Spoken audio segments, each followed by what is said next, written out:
Hola, bienvenidos al tercer capítulo de Letrópolis. El día de hoy vamos a hablar de una autora mexicana, Fernanda Melchor, quien honestamente ya no necesita tanta ayuda para la difusión porque ha tenido un gran éxito, tanto su novela más famosa, Temporada de Huracanes, como Aquí no es Miami, que es este recuento de crónicas, del cual hablaremos el día de hoy. Sin embargo, nos parecía muy importante retomarla porque es sin duda una de las precursoras de, digamos, esta nueva etapa de autores contemporáneos. Y Dani, ¿te gustaría platicar? Sí, me gustaría platicar mucho de este libro, pero antes que nada, a nuestros queridos habitantes de Letrópolis, si se sacaron de onda el último episodio, yo no estuve, pero estuve detrás de la cámara. Hay una anotación. A veces voy a estar detrás de la cámara, como en muchos otros episodios. A veces voy a estar aquí presente, pero bueno, ya para ir de lleno a esta obra, la verdad, creo que escribe de una forma muy interesante, ¿no? Como que no te pone las cosas tan fáciles, no es una lectura que sea rápida, sino es una lectura que se tiene que analizar más, que se tiene que como tratar, ¿no? A pesar de que es corta en páginas, el contenido es denso. Sí, es denso, o sea, siento que es como que tienes que irle entendiendo, irle agarrando la onda a cada palabra que dice y tienes que conectar lo que pasa al inicio con lo que pasa al final, que es como una parte importante de la literatura, ¿no? Que el inicio y el fin concuerden, y creo que lo más interesante que hace un libro y que lo hace bueno es que concuerden, pero que tú no te des cuenta en segundos cómo concuerda, sino que lo tengas que pensar y ver y soltarte en la lectura, ¿no? Y a veces también regresarte o adelantarte, porque digamos es como un rompecabezas que vas armando, y creo que eso es lo brillante también de Fernanda Melchor, porque miren, para empezar les vamos a platicar un poquito sobre ella y ya después propiamente de la crónica, porque algo que tenemos que aclarar en este episodio es que no vamos a hablar de un cuento como lo habíamos hecho en los 2 capítulos anteriores, sino que en esta ocasión es una crónica. Y bueno, Dani, como para explicarle a nuestros habitantes de Letrópolis, ¿te gustaría, pues sí, ¿no?, hacer un poco más explícito en qué consiste una crónica? Porque cabe señalar que nosotros somos periodistas, o sea, nosotros estudiamos la licenciatura en comunicación y periodismo, entonces esto es algo con lo que estamos en contacto todos los días como parte de nuestro ejercicio profesional, y es por eso que también en este episodio Dani está aquí, porque pues ambos ejercemos. Y bueno, cuéntanos, ¿cuál es la diferencia entre un cuento y una crónica? Hay mucha, o sea, creo que partiendo desde el inicio no hay diferencia, ¿no? Creo que ya lo hemos platicado en nuestras clases, de que la literatura a veces y los enfoques periodísticos no se deben confundir, porque al final de cuentas es literatura, o sea, yo sí defiendo que el periodismo es literatura, al final, si te vas hacia la crónica, creo que es lo más que se asemeja a lo que puede ser un libro, pero aún así otros materiales como alguna entrevista o como simplemente una nota, aunque se puedan ver fáciles, pues termina siendo literatura, termina siendo buen contenido. Y en específico en las crónicas es como importante resaltar lo que es el género más literario, donde uno como periodista se puede soltar un poquito más la pluma. Ajá, sí, soltarla, ¿no? Como que meter más detalles, que es lo que la literatura como más clásica es en lo que más se fija, en meter detalles, en hacer bello un texto. Y en a veces poder meterte a ti como periodista, porque algo que siempre nos dicen en la carrera es que en nuestros textos no deberíamos darnos protagonismo. Sin embargo, en las crónicas se permite un poquito más decir como estuve presente o pasó esto en primera persona. Que igual yo estoy peleado ahí, o sea, porque también, a mí se me hace, o sea, yo creo que sí es importante que te metas. O sea, sé que muchos dicen, no, que no te metas tú, que el foco es otra persona. Y sí, pero creo que es importante saber y que las personas que lo están leyendo sepan quién fue el que lo vio. Y no por un tema de protagonismo, sino porque creo que cada persona tiene su esencia. Y así como cualquier persona mete su esencia en una novela, mete su esencia en una literatura que es totalmente ficticia, creo que en algo real es importante decir quién lo está viendo, ¿no? Porque no es lo mismo que una crónica te la haga una persona, tan solo vámonos por género. No es lo mismo que una crónica te la haga una mujer, a que te la haga un hombre, que te la haga una persona adulta, que te la haga una persona joven. O sea, el enfoque y la visión de esa crónica va a cambiar. Y creo que eso pasa justo en este texto donde, bueno, vamos a explicar la crónica, que es... La crónica debes narrar un hecho, ¿no? Algo que pasó. O sea, algo que pasó. Imaginemos que tú llegas. Es como. Puede ser de una marcha, puede ser de un viaje, puede cualquier ser cosa, literal lo que tú quieras. Yo la crónica lo veo mucho como contarle algo a tus papás o a tus amigos. O sea, no sé ustedes, habitantes de Letrópolis, cuando lleguen y le preguntan algo a su familia, le dicen, no, pues que cómo les fue. Y ustedes les cuentan su día. Literalmente es una crónica, nada más que con tu familia, con tus amigos, no se las embelleces. O sea, no les dices, estaba en una tarde soleada cuando de pronto no dices nada así, ¿no? O sea, no dices ningún cliché. O a lo mejor y sí, no sé si te ha pasado. Si tú sí eres de hablar con clichés. Yo no era pretenciosa, claro que sí. O sea, tú sí llegas con tu mamá y le dices, no, pues le metes términos así raros. Sí. Y yo le meto color, le meto léxico interesante, pretencioso. Como hace rato que estaba leyendo una, ¿cómo era? El público un tímido. ¿Te acuerdas? Sí. Así es que yo, amiga, si nos escuchas, estábamos revisando justo tu crónica sobre un concierto y decía de que el público aún tímido. Y yo... hay que quitarlo. Y Dani, pero es que está tímido. O sea, es que es justo eso. O sea, en esta crónica de una persona que estábamos leyendo, ponía sobre un concierto que el público aún tímido, ¿no? Haciendo un poco más... y usando recursos retóricos, ¿no? Porque fácilmente igual, volvemos a lo mismo de embellecer. Tú puedes llegar con tu mamá y decirle, no, pues la gente estaba callada. Claro. Y eso es una cosa que a lo mejor en lectura no se lee tan bien o no queda tan impresionante a que tú pongas el público un tímido o por ejemplo, para Aranza, o fuera de lugar. Pero... Y Dani, para Aranza eso es muy normal. Sí. Cuando habla en cualquier situación. Sí. Para Aranza puede llegar y decirte, oye, el público está un tímido. Y lo ves normal. Y lo ves normal. Pero sí, bueno, o sea, justo eso es la importancia de una crónica, que meterle como detallitos, ¿no? Sí. Y un poquito de ficción, porque en otros textos periodísticos, como lo mencionó Dani, ya sean entrevistas, ya sean notas, ya sean reportajes, en las crónicas se puede meter un poquitito de ficción. O sea, además de embellecerlo, como que sí te da un poco de libertad, pero como periodistas tampoco podemos abusar de ese recurso. Sí, no, porque... creo que sí, ahí sí se cae en algo. O sea, se cae en algo que a mí me gusta mucho y que creo que es un buen lugar para desarrollarte, que es en esta crónica ficticia, en estos escritos periodísticos más que incluyen ficción. Me parece muy interesantes porque hay ciertas cosas, no sé si te ha pasado como periodista, que tú dices, esto lo vi, pero a lo mejor la gente no lo cree y no tengo formas de cómo probarlo. Claro. Y la única forma en que se puede probar ese tipo de cosas es en la fantasía. Pero pues sí está bien delimitar y decir, no, pues esto pasó. Y le metí de mi cosecha. Claro, siempre hay que aclararlo. Ajá, siempre hay que aclararlo, de que esto pasó y se está hablando de cosas que yo le metí, que no te los puedo probar, pero que si tú me crees, o sea, te lo digo de corazón, esto pasó. Y es muy válido también desde la perspectiva propia de cada escritor. O sea, por eso también la importancia que mencionaba Dani de... pues no está mal meterte un poquito porque es desde donde nace tu mirada y es ahí donde también pueden ser las acotaciones o las aclaraciones sobre qué cosas pueden rayar más en la ficción o más que ficción como desde tu punto de vista que realmente los hechos como son o como los medios siempre quieren que los pintes de una manera más imparcial. Pero fíjate que ahorita que mencionas eso, quiero mencionarles que Fernanda Melchor también tiene preparación periodística. Sin embargo, ella se ha dedicado a escribir más novelas. Sí tiene este libro, por ejemplo, que es de crónicas, que es como más apegado al periodismo, pero realmente ella sí se ha metido de lleno a la literatura, al mundo de la ficción. No obstante, habla en esas mismas novelas sobre temas que pueden ser totalmente reales o que atraviesan la vida de los mexicanos, porque yo me acuerdo que la primera vez que la leí fue con un libro titulado Paradise, pero no como en inglés, o sea, literalmente está escrito como Paradise, o sea, como lo pensaría una persona que tiene como idioma nativo el español.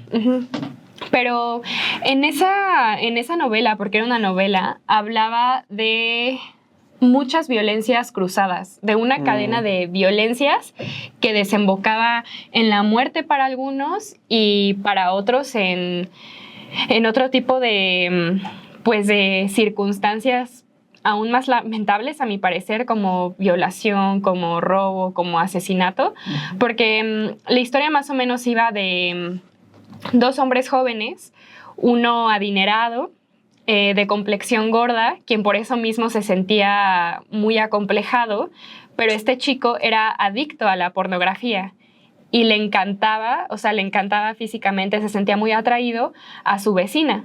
La vecina también de una posición socioeconómica alta, tenía a su esposo, tenía 2 hijos, si mal no recuerdo, y todo el tiempo estaba pensando en, yo diría que violarla, no solamente tener sexo consensuado con ella, sino en realmente violarla y forzarla.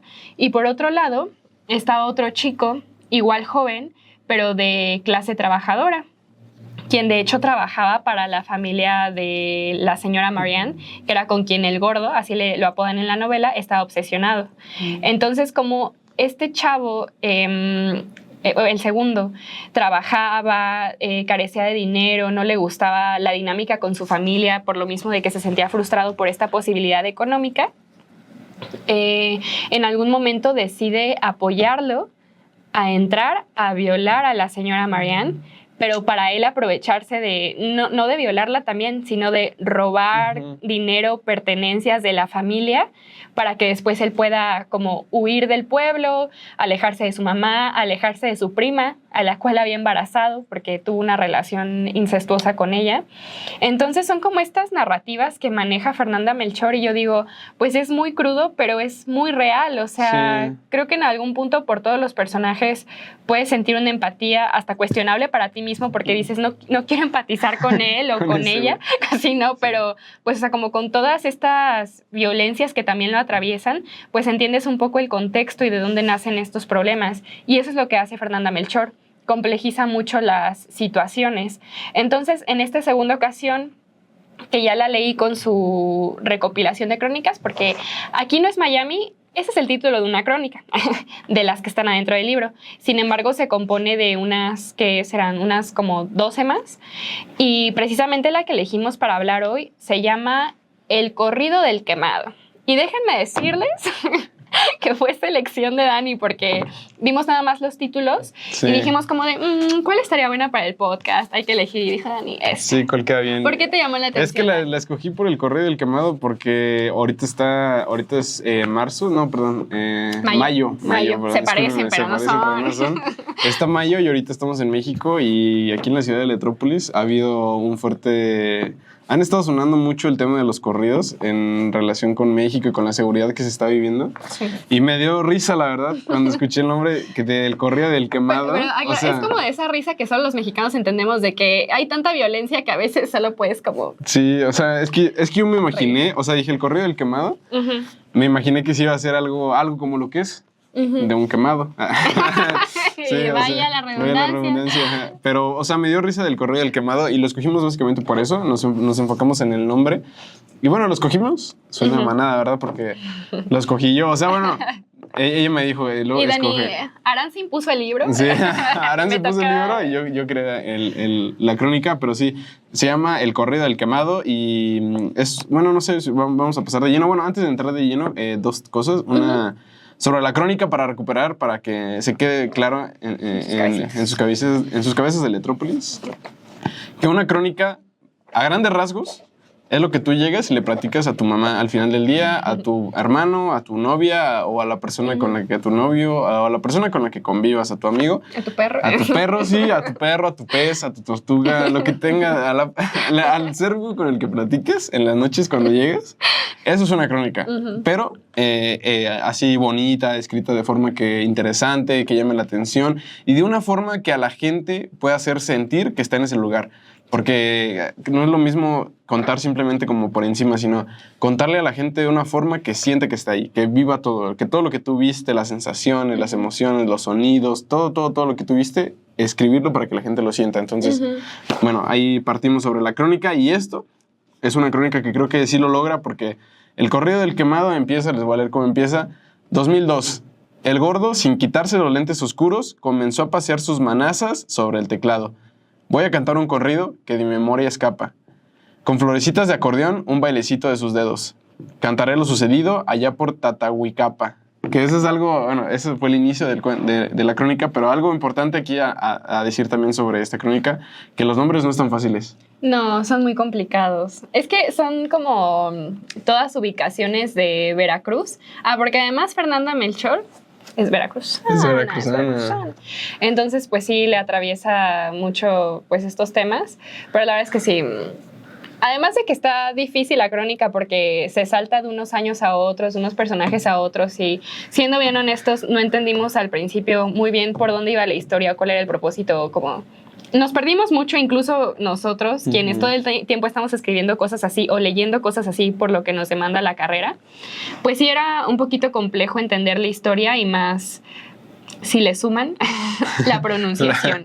Sí, o sea, sí creo que es algo difícil memorizarte en un cuento. Bueno, yo, como ustedes saben, familiares de Electrópolis, yo no leo mucho, o sea, aquí la experta es Aranza, sí leo,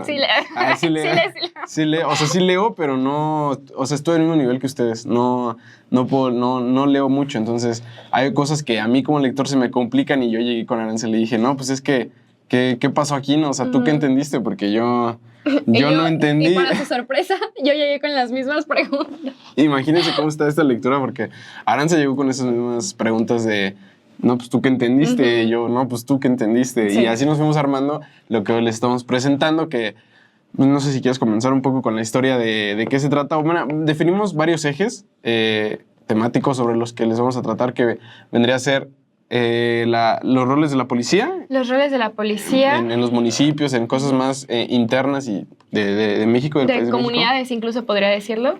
El segundo, justamente, las acciones de estas comunidades sobre la justicia, como el cansancio de que precisamente las autoridades ignoren muchas de sus peticiones y cómo ellos deciden hacer justicia por su propia mano, como dice el dicho aquí en México. También sobre si realmente es válido o no, si es la responsabilidad de otras personas juzgar las acciones de alguien más por muy ruin que éstas sean, y cómo también se puede ahí transgredir parte de los derechos humanos. Y el cuarto, pues, justamente de qué se le acusa al protagonista, se podría decir, y la violencia que ejerció hacia la mujer que asesinó. Ahí se las dejamos y vámonos con la historia del cuento. Bueno, ¿de qué consta? Yo creo, les digo, nos quedamos con muchas dudas y si alguno de ustedes quiere leerlo y compartir en sus comentarios su interpretación es más que bienvenida. Pero Dani y yo creemos que quien está, digamos, el narrador de esta crónica es precisamente Fernanda Melchor. Puede ser que sí, puede ser que no. Pero digamos que ella hace un recuento histórico sobre un lugar, sobre Tatahuicapa, que es un lugar de Tatahuicapa, que es el lugar en donde asesinaron a un hombre, Rodolfo Soler, pero el mismo pueblo, o sea, no fue como tal un delito, por así decirlo, sino que el pueblo decidió quemarlo vivo porque él a su vez había asesinado a una mujer a quien dejó tirada en el río. Pero para su sorpresa, ¿qué hizo? Bueno, más bien, ¿qué pasó? La gente lo encontró todavía como teniendo a la mujer prendida de los cabellos, así como si le estuviera maltratando, pero ella ya inerte, muerta en el río. Entonces, ante esta injusticia, muchos de los habitantes de este lugar dijeron, güey, o sea, es suficiente, has violado a mujeres en esta comunidad, has robado, has asesinado, estamos hasta la madre, ya sabemos que las autoridades te van a dejar libre al poco tiempo, entonces nuestra decisión es que no mereces vivir, o sea, ya de plano vamos a matarte. Y se organiza toda la comunidad para amarrarle un árbol, para clavarle unas púas en las manos justo para poder sujetarlo, que incluso ese fragmento se me hizo hasta como bíblico, o sea, no porque él fuera una buena persona, pero así como una analogía de crucifixión, ¿no? Crucifixión, justamente. ¿Y qué hacen? Le vierten combustible y le prenden fuego para quemarlo vivo, como consecuencia de sus acciones. Sin embargo, la policía no está ajena a todo lo que está pasando, realmente están al tanto de lo que la gente quiere hacer y ellos deciden, porque realmente es una decisión, no meterse en las decisiones del pueblo. En cuanto llegan, dicen como de, ¿saben qué? Se va a hacer lo que ustedes digan, ahora sí que yo no me puedo meter con la ley que ustedes tienen para vivir en esta zona, así que ¿qué deciden? ¿Lo linchamos o no lo linchamos? Y eso de linchamos pues es un decir, porque obviamente tampoco se pueden como responsabilizar de primera mano de lo que hagan, entonces ¿lo linchan o no lo linchan? Porque al final si hay algunas consecuencias de otros mandos más altos, ellos bien pueden decir, fueron ellos, o sea, nosotros nos lavamos las manos, no tuvimos nada que ver en el linchamiento de estas personas. Y es lo que pasa, o sea, el pueblo decide que Rodolfo Soler se va a morir y efectivamente pues lo hacen pasar por todo un proceso de tortura para que ya las autoridades no lo liberen al poco tiempo, porque siempre pasaba eso de que lo agarraban y al poco tiempo las autoridades lo liberaban. Pero pues justo ahí creo que va la primera pregunta sobre la que Dani y yo podemos platicar. La narradora, o el narrador, yo, incógnito, el incógnito, precisamente dice que primero intenta entrevistar a uno de los oficiales que estuvieron involucrados de primera mano en este suceso, y él dice, es Ramírez Cepeda, él dice como no, pues es que al final saben que este tema era más asunto del fuero federal que de nosotros como una policía más local, entonces tuvimos que dejar que los ciudadanos, los habitantes decidieran.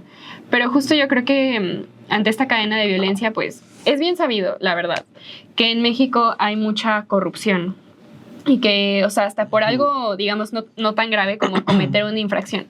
No es cierto. O sea, cometer una infracción con el carro o así, o sea, si te paran, o sea, habrá quienes sí te multen, te piden tu licencia y todo, pero realmente en muchas ocasiones si das una mordida, como la llamamos aquí en México, o sea, en efectivo una cantidad al policía, una transferencia, dar una pertenencia tuya, pues como que te dejan ir porque no tienen buenos sueldos y porque tampoco es como que haya una cultura responsable sobre la justicia en México. Que bueno, también se puede cuestionar si la policía realmente es una figura de autoridad pertinente o no para los ciudadanos, o si es muy punitiva, pero digamos, no se ejerce como debería ejercerse. Sí. Y por eso mismo, pues aquí es muy evidente cómo ellos no quieren meterse, pero yo creo que también en parte por miedo a lo que pudiera pasarles a ellos si les negaban ese permiso. Entonces, a ver, vamos a ver, Dani. Si quieres, nos quedamos con esa parte primero. Cerramos porque creo que es, o sea, bueno, ahorita nos estamos acercando ya al final de la explicación del cuento y eso no lo esperamos, ¿no? Claro. Lo mandamos al final, pero es importante ver cómo se ve a la policía municipal en estos ciertos lugares tan locales, tan precisos. Y también eso me recuerda mucho, por ejemplo, a la unión o la forma en la que se manejan los pueblos indígenas, que igual está bajo la ley, que cuando ellos dicen, estas son mis reglas y tú no te puedes meter.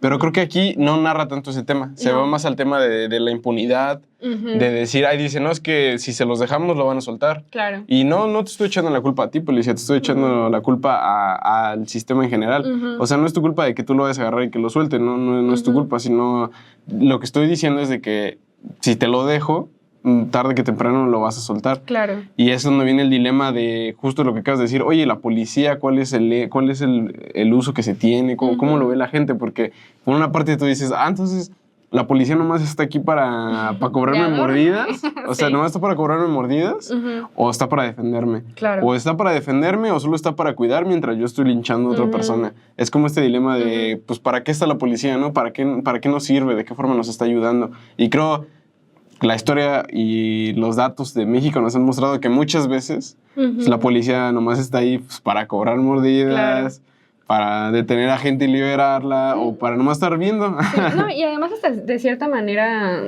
pues se entiende de alguna manera este sentimiento de las personas, o sea, de desconfianza hacia la policía, porque muchas veces, no sé si a ustedes les pase, pero yo a veces en una situación de peligro, en lugar de sentirme como un poco más protegida, porque, no sé, hay una camioneta cerca de la policía o hay una autoridad ahí cerca, ¿no? O sea, una persona como tal, que pertenece a este gran conglomerado, pues yo a veces, en lugar de sentirme más segura, me siento insegura o como que me pueden culpar a mí o como que no van a escucharme. Honestamente, he estado en situaciones muy, muy feas, en las cuales no les deseo, en las que pues pides la atención, pides la ayuda de la policía y en lugar de escucharte, de apoyarte, pueden llegar a ser revictimizantes o como que también te preguntas de, güey, o sea, ¿estás de mi lado o estás del lado de la persona que me agredió? O sea, realmente tampoco es un secreto que en muchas desapariciones forzadas o en estos temas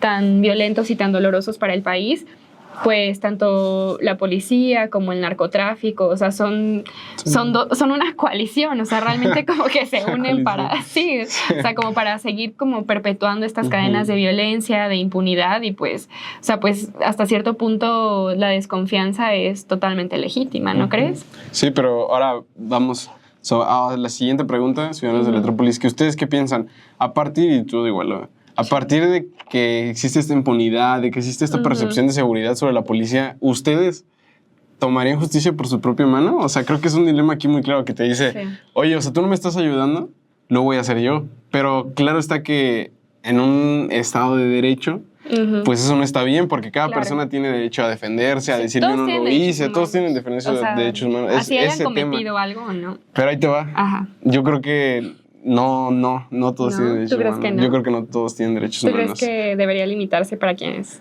O sea, sí, o sea, si te están... Es que yo siempre he querido de que, o sea, si te están acusando de violación, es por algo. O sea, no eres un... ¿Cómo le dicen? Una florista de jardín. ¿Cómo le dicen? Una perita en dulce. Sí, una perita en dulce. O sea, si te están acusando de violación, no eres una perita en dulce. Si te están acusando de que mataste a alguien, no eres una perita en dulce. Claro. Creo que ahí sí... Yo considero que ahí... sí existe la justicia, o sea, sí debe existir, que igual por la justicia por la propia mano, pero más en estos casos locales, porque ya en ciudades siento que cambia mucho la cosa, no sé tú cómo lo ves. La gestión. Es que a mí se me hace un tema súper complejo y el cual honestamente me he cuestionado casi toda mi vida, porque... por un lado, o sea, lo entiendo, obviamente alguien que lacera la integridad de otra persona, pues... es alguien que no, que yo diría pues no merece como los mejores tratos, pero a la vez hay una frase de Gandhi que a mí me ha marcado mucho y yo, pero aún así chinga tu madre Gandhi porque también eras un agresor. Pero bueno, esa frase en particular sí me parece muy acertada. Dice, ojo por ojo y el mundo se quedará ciego. Y yo realmente sí siento que ojo por ojo y el mundo se quedará ciego, o sea, porque al final volvemos a todo este cúmulo, cadenas y transgresiones y como que se va pasando también de una generación a otra como de esta violencia, esta impunidad y obviamente, ¿no? O sea, si te acusan y más como en una cuestión tan local, pues es porque seguramente hay más testimonios de personas que han sido víctimas de este violador, de este asesino, porque incluso algunos padres expresaban, queremos que nuestras hijas puedan estar solas en la calle, o sea, queremos que ellas estén seguras. Que eso también me parece muy acertado porque muchas veces, a lo mejor estoy entrando en otro tema, lo voy a hacer súper breve, pero muchas veces también como que a las mujeres como hijas no siempre nos dan tanta libertad o no nos dejan salir o sea, como es que no hagas esto. Y yo entiendo, ¿no? O sea, como que lo hacen desde una posición de cuidarte, de estar al pendiente de ti, pero siento que a veces ese trato puede ser un poco revictimizante porque como cualquier cosa que te pase, yo te advertí y tenías que hacerlo como yo, cuando realmente la responsabilidad siempre está en quien te agrede, ¿no? Sí. Pero pues también es cierto que muchas veces en las localidades, localidades, comunidades, no sé si estoy usando el término correcto, pero digamos como en estas ubicaciones en las que todo el mundo se conoce y como que son también muy unidos o todos son parientes, muchas veces también hay personas, ya sea ajenas o de la misma comunidad, que pueden ser acusados de algo y no siempre está como este beneficio de la duda o como este cuestionamiento, sino que se asume que es cierto. Y de hecho en la crónica hay una parte en la que mencionan una película que se llama Canoa. No sé si ustedes la han visto, pero... según lo que nosotros recordamos, es también como un juicio que se hace a unas personas sin realmente como ponerse a analizar qué pasó o incluso preguntar a los sobrevivientes o a los familiares de las víctimas. Más que matarlo, o sea, así como a sangre fría de un tiro, Creo que lo que a mí más me impacta de lo que hicieron fue la tortura a la cual lo sometieron, porque es súper válido que no quieran que este hombre viole a sus hijas, es súper válido que no quieran que le siga robando, es súper válido. Bueno, yo creo que lo más grave es lo de las violaciones. O sea, realmente creo que robar... O sea, sí, yo sé que en la iglesia es un pecado capital. Yo no soy religiosa, o sea, sé que es como algo que está mal, pues, sí, está mal. Deshonesto. Pero yo siento que, o sea, como que lo más grave es que, pues, él violaba a mujeres. O sea, yo entiendo, ¿no? Esa preocupación de no queremos que lo sigas haciendo. Pero en lugar de que sea como a sangre fría de que ya, te eliminamos, bye. O sea, ya no te queremos en este plano terrenal. Lo que a mí sí me causa conflicto es el nivel de tortura al cual los someten, porque la gente está muy enojada. Yo creo que eso también es como una consecuencia de que el mismo sistema no atienda las peticiones o las dudas, las sugerencias, las quejas, las denuncias de las personas. O sea, eso es lo que yo particularmente quizá no haría, torturar tanto a alguien, no sé tú. De que te calme, sí, no, o sea, eso sí yo creo que no. Bien dicen en el americano, ¿cómo? Uso de fuerza excesiva en el fútbol americano. Yo, Emilio. Cuando tú tacleas a alguien que ya no trae el balón, que ya no trae nada que hacer, es uso de fuerza excesiva, y eso sí lo creo. O sea, una cosa es que tú digas, voy a agarrar a tal persona, porque creo que hizo algo. Eso a mí se me hace muy bien y me parece que creo que es lo que debería estar en todas las leyes. O sea, si a ti te están acusando de algo, pues que te agarren, no que te metan en la cárcel, que te agarren y que te tengan bien checado. Y según tú, si no hiciste nada, pues no te va a pasar nada, simplemente te agarraron y vas a vivir un rato incómodo, no es la realidad. Pero si tú no hiciste nada y las leyes funcionan como deberían de funcionar, no te va a pasar nada. Claro. Y creo que algo que muestra muy bien aquí la crónica es eso de ver la desesperación de la gente que ya no sabe qué hacer y que decide tomar pues, armas por sus propias manos. O sea, que ya ante la desesperación de que la policía no hace nada, de que el sistema está muy corrupto y cuando avanzan retroceden y así se van, pues, ¿qué te queda más que hacer justicia por tu propia mano, no? Sí, es que es como... Bueno, creo que para estas personas la última alternativa que ven posible, porque pues justo siendo una localidad tan, o sea, como tan cerrada, es como, pues que precisamente por eso nadie entra aquí y nadie quiere hacer nada. Entonces, si no lo hacemos nosotros, nadie nunca va a venir a salvarnos de este cabrón, ¿no? Entonces, pues justo en la... mira, se me acaba de ocurrir, no sé si sea así, quizá hay un corrido real. ¿Tú te diste la tarea de como buscar en internet si había el quemado? Ajá. No, porque en algún punto como que sí dicen que alguien está bailando y está... Sí. Entonces yo me imagino que narrador incógnito hace una visita a este lugar y entonces el lugar tiene un corrido que nació a partir de esta historia y por eso hace el recuento a través de los años, porque miren, o sea, que empieza en 2002, luego nos vamos a 1996, luego otra vez 2002, luego 2009, entonces como que se va haciendo... 96, se va 2002, 96, 2002, 96 y acaba en el 2009. Y bueno, precisamente, pues como que también se pregunta quién pudo haber sido esta mujer a la cual privó de su vida. Y pues resulta que Ana María era una mujer quien sí estaba casada, quien sí tenía familia, y son sus familiares los que están principalmente activos en linchar a Rodolfo.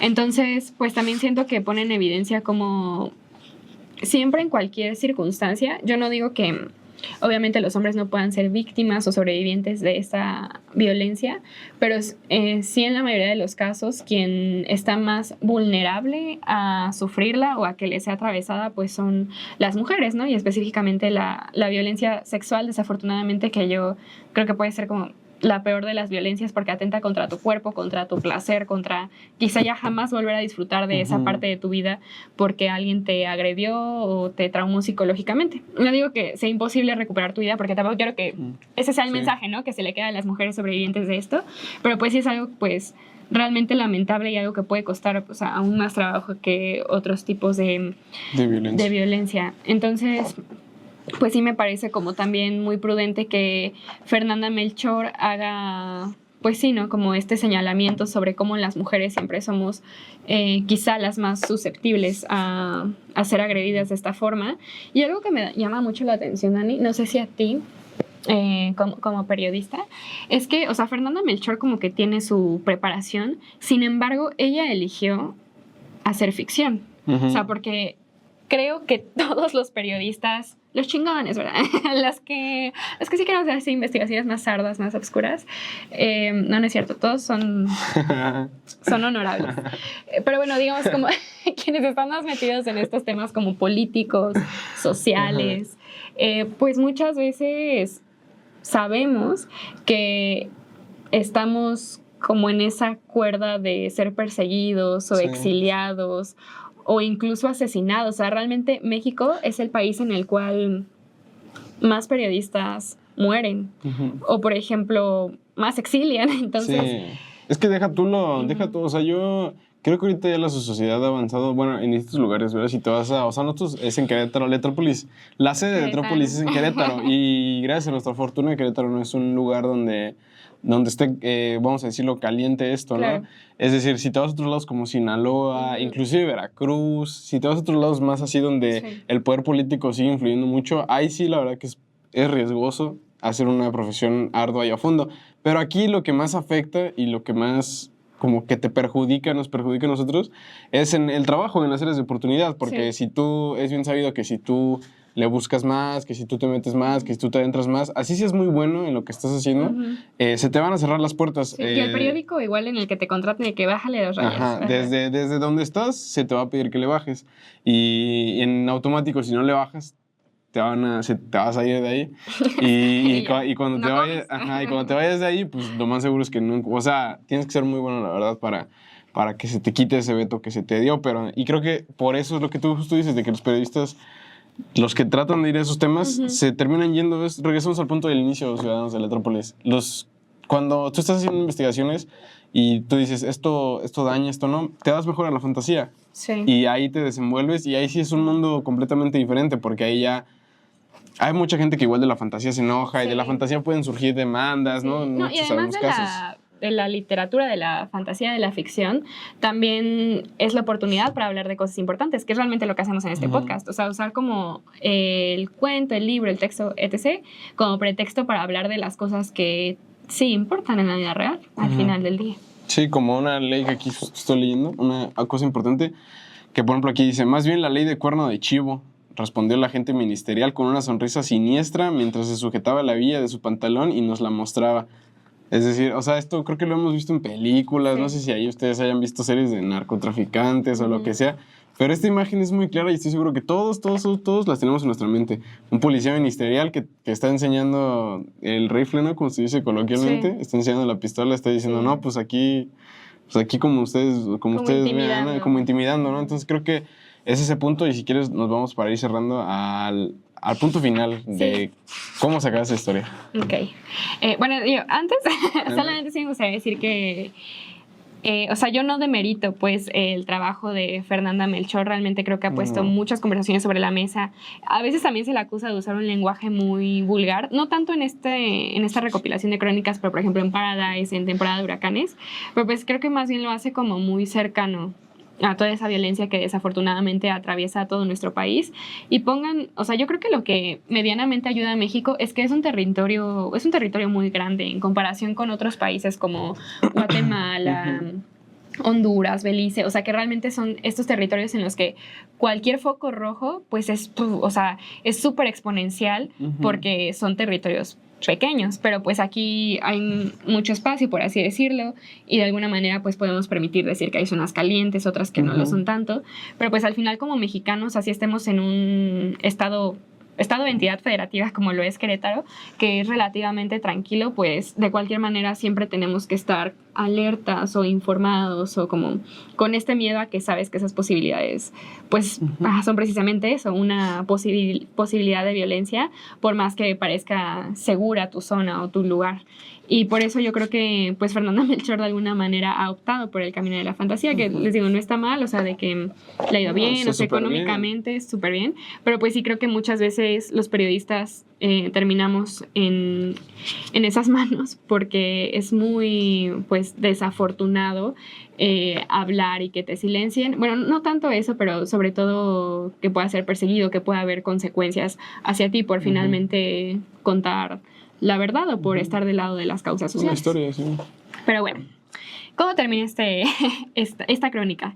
La verdad es que en algún punto yo le preguntaba a Dani, oye, pero ¿tú crees que Rodolfo sí lo hizo? Porque a veces me quedaba la duda, Sí, es que sí, esa duda es muy clara de no sé, o sea, no sabemos si sí lo hizo. Y creo que justo antes de cerrar, un punto que los periodistas tocan y los periodistas hacemos, que es, no sabemos qué pasó, pero te lo muestro. Te lo cuento. Te lo cuento. Porque me acaba de pasar hace el fin pasado, de que igual saqué un material y al final de la publicación y todo, yo dije, oye, pero esto sí pasó. Y ahí me quedé pensando, y dije, no, pues...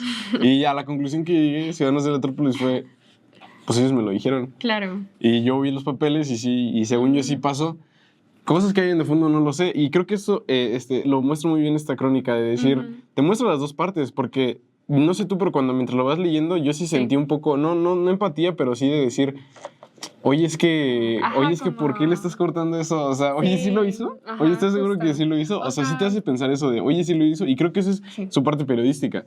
Y lo que no dudo, o sea, lo que sí no dudo es que, por ejemplo, él ya había delinquido antes.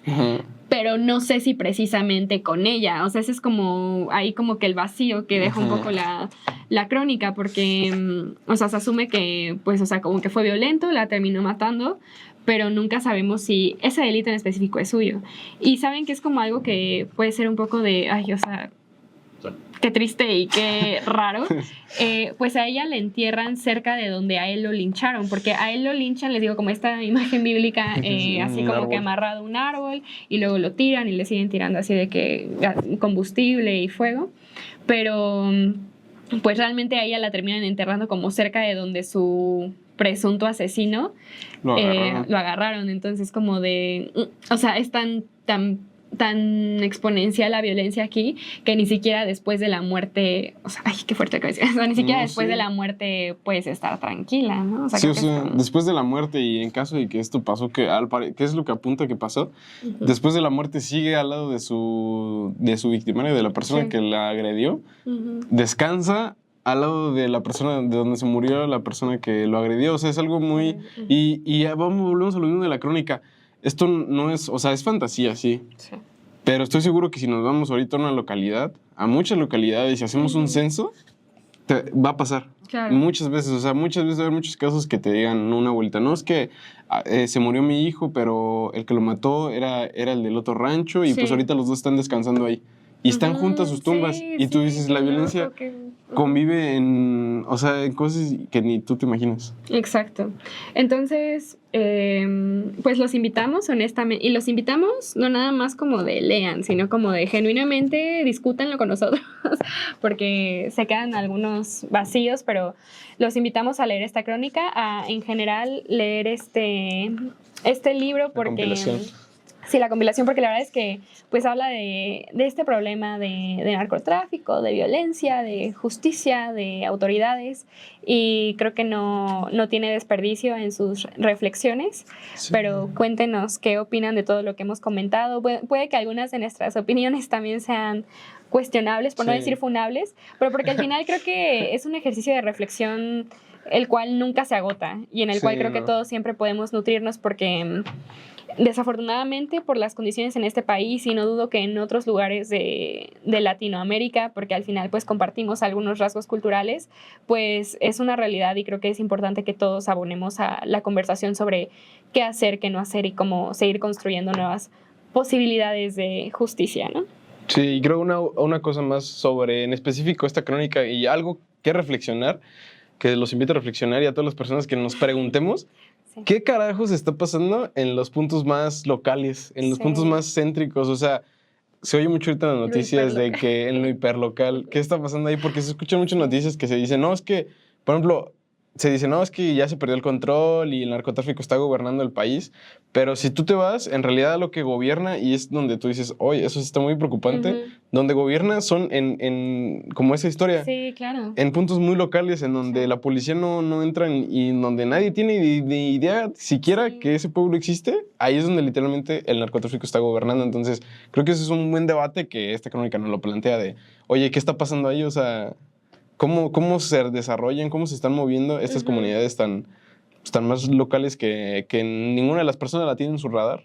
Exacto, y también muy lamentable porque precisamente como nadie se mete, digo, que es como lo que mencionaba Dani, ¿no? O sea, cuando son como pueblos autónomos, como en cuestiones de derechos de personas indígenas, creo que se puede hablar de una manera un poco distinta, pero pues en este caso sí es como una violencia ya desmedida, desmesurada, que como nadie se mete no se puede hacer nada, cuando realmente siempre hay que pensar en otras maneras de hacerlo. Pero bueno, cuéntenos en los comentarios qué opinan y los esperamos en el siguiente episodio de Letrópolis.